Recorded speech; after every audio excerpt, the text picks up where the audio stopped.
જ્યારે અહીંયા આવ્યો ને ત્યારે મારો પ્લાન 47 દિવસનો કોઈ હતો જ નહીં. માત્ર 18 પૂરું કરી અને ઘરે જવાનો જ હતો.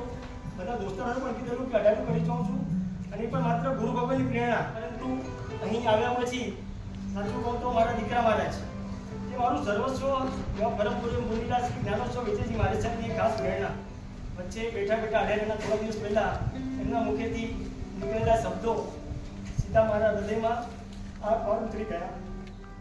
એમણે મને કાજુ કોડી ખાય તેવા ભાવથી અને એટલા જ એટેચમેન્ટથી કહ્યું, વિમલભાઈ, મેં તો આખો સંસાર છોડી દીધો છે.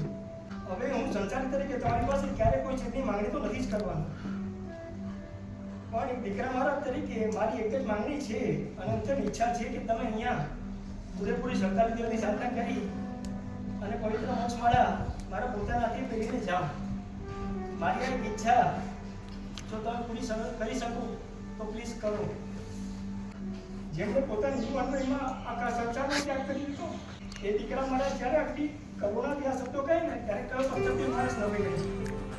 માળા છે આ માળા છે, મોક્ષની આ માળા છે, જગમગતા અજવાળા છે, ઉપદાન મંગલકારી છે, મોક્ષ માળ જયકારી છે, ઉપદાન મંગલકારી છે, મોક્ષ માળ